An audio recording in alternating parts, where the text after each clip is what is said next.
हम सदगुरु की बराबरी कहीं नहीं कर सकते। सदगुरु भगवान ने त्याग किया है, वैराग्य किया है, अपना बलिदान किया है, जीवन के हर सुख को, आनंद को, वैभव को दांव पे लगाया है। तो हम सदगुरु की इतनी बराबरी नहीं कर सकते। और ज्यादा फड़फड़ाएंगे, अगर हम ज्यादा फड़फड़ाएंगे, रास्ते का हमें पता नहीं, हम वैसे चलना शुरू कर दिया, किसी काम का हमें पता नहीं, वैसे करना शुरू कर दिया, तो सदगुरु फिर उसको ऊपर से तराश देता है। जितना भी ये जीव फड़फड़ाएगा तो सदगुरु का काम यही होता है, उसको समता समानता में और समरसता में और उसके अंदर करुणा भाव उसके अंदर जागृत करना है।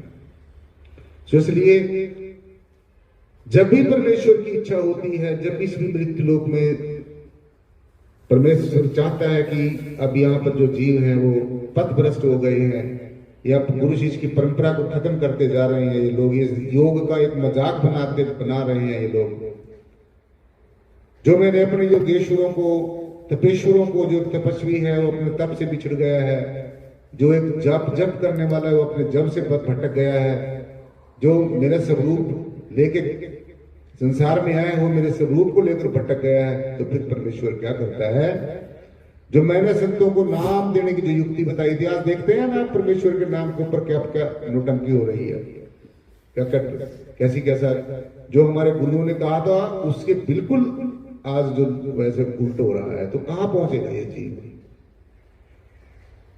चलो वो तो वो जाने जो उसको गाइड कर रहे हैं, जिस क्लास में आप लोग बैठे हैं, ये ब्रह्मज्ञानियों का परिवार है, ये ब्रह्मज्ञानियों की सत्संग है। इसमें जितने भी जीव आप बैठे हैं, संत महापुरुष बैठे हैं, वो सब ब्रह्मवेता हैं, ब्रह्म को जानने वाले हैं, पहचानने वाले हैं। आप ये बड़े अथेंटिकेशन के साथ कह सकते हो। अगर आपसे कोई पूछे आपने भगवान देखा, आप कह दो यस मैंने देखा है, देखा भी है आपने। परंतु सदगुरु भगवान की जब इस दात को दिया जाता है तो आपको एक प्रण दिया जाता है, सदगुरु की आज्ञा के बिना ये ज्ञान आपने किसी के समक्ष नहीं खोलना है। ये भी कहा जाता है, ये भी कहा जाता है सदगुरु की आज्ञा के बिना ये ज्ञान, ये अधिकार सिर्फ सदगुरु को है इस परमेश्वर का साक्षात्कार कराने का, या फिर उसको है जिसने उन्होंने इजाजत दी हुई है। और जैसे आज हाथ खोल खोल के दिखाते फिरते हैं ना लोग, यहाँ पर बैठे हुए कहीं तुम्हारे भी बीच में, देखो ले मैं तो वो चीज मैं ही बता दूंगा आपको। अब उनको बताया जिस पास, जिस इंसान के पास ऑथेंटिकेशन ही नहीं है, वो मोहर ही नहीं है, वो अटेस्टेशन कैसे करेगा? और करेगा तो फंसेगा कहीं ना कहीं। एक दिन की बात क्या है मैं बताऊं आपको। किसी ने यहाँ पर उसको कोई एक इशारे मात्र कोई बात बता दी, तो वो कहने लगा, कहता भाई मैंने भी देखा है परमात्मा। तो हमने कहा भाई देखा होगा, ठीक है, ये कोई जरूरी थोड़ी हम नहीं देखा है, आपने भी देख सकते हो, आपको भी अधिकार है। तो हमने से पूछा भाई आपने कहां से ज्ञान लिया है? कहता है चाहे मैंने कहीं से भी लिया हो ज्ञान, लेकिन मैंने परमात्मा देखा है। हमने कहा चलो ठीक है, अच्छी बात है, देखा होगा। तो देखना, अगर परमेश्वर आपने देखा तो फिर परेशान क्यों हो रहे हो आप? जब आपने भगवान को देख ही लिया, जान लिया, पहचान लिया, तो फिर परेशान होने की क्या बात है? तो इसलिए जब जानकारी हो जाती है, जब पहचान हो जाती है, जब इस रहस्य का पता चल जाता है, जब आमने सामने साक्षात्कार हो जाता है, जब परमेश्वर का दर्शन दीदार हो जाता है, जब मुझ में और तुझ में कोई भेदभाव खत्म हो जाता है, जब मन का और मत का और मतंत्रों का, पंथों का, ग्रंथों का, पूजा पद्धतियों का भेद जब खत्म हो जाता है, साथ मजीद फिर समता और समानता आती है, फिर समरसता आती है, फिर हमें यह दिखता है कि वास्तव में सबके अंदर एक ही परमेश्वर है। इसलिए परमात्मा को जानना, परमात्मा को पहचानना, परमेश्वर के साथ एक रूप होना, जीते जी परमेश्वर के साथ दोस्ती करना, ये उतना मुश्किल नहीं है जितना मुश्किल इससे मिलने के लिए, परमेश्वर से मिलने के लिए अपने अंतर में जिज्ञासा को जागृत करना है। यदि कि अपने अंतर में परमेश्वर से मिलने के लिए, परमात्मा से मिलने के लिए, रूबरू होने के लिए,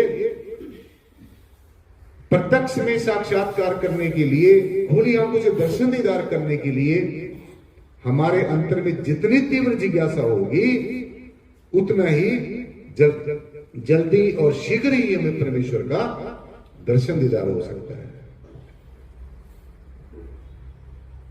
तो इसलिए परमेश्वर को मिलना, परमात्मा को जानना, पहचानना, इसको कई हम लोग कह देते हैं हमें प्राप्त करना है। प्राप्त नहीं करना हमने परमात्मा को, प्राप्त तो हमने पहले ही किया हुआ है। क्योंकि जो चीज प्राप्त होती है वो चीज एक दिन समाप्त होती है, और जो चीज हमें पहले ही प्राप्त है इसको क्या प्राप्त करना है। अगर आपके साथ में आत्म तत्व ना होता, परमात्म तत्व ना होता, आप बोल ना सकते, लिख ना सकते, देख ना सकते, आप कर ना सकते, पैरों से चल ना सकते, आपका मन मनन ना कर सकता, बुद्धि विचार ना कर सकती, चित्त चिंतन ना कर सकता, आपका शरीर जो है वो क्या कहते हैं जड़ होता। परंतु अगर ये हमारे पांचों तत्व काम कर रहे हैं तो इसका मतलब ये है कि इसके अंदर कोई ना कोई शक्ति काम कर रही है।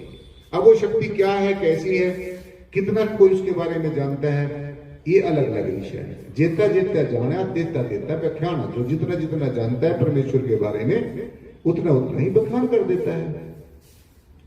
जेता जेता जाना देता देता व्याख्यान, जितना जितना जाना उतना उतना हम सुन लेते हैं। एक टीचर है, 5वीं क्लास को पढ़ाता है, 10वीं क्लास को पढ़ाता है, कि बीए को पढ़ाता है, कि एमए को पढ़ाता है, पीएचडी को भी पढ़ाता है तो सारे गुरु हैं वो, लेकिन उनकी जो तालीम है, उनकी जो शिक्षा है उसमें थोड़ा थोड़ा जो है फर्क होता है। इसी तरीके से अध्यात्म के अंदर भी सभी गुरुओं का अपना अपना विषय है। कोई गुरु कुछ करना सिखाता है, कोई गुरु कोई कुछ करना सिखाता है, कोई हमें किसी मार्ग की तरफ चलाता है, कोई किसी मार्ग के ऊपर चलाता है। इसलिए सदगुरु की हर एक बात को हमने सत्य करके मानना है।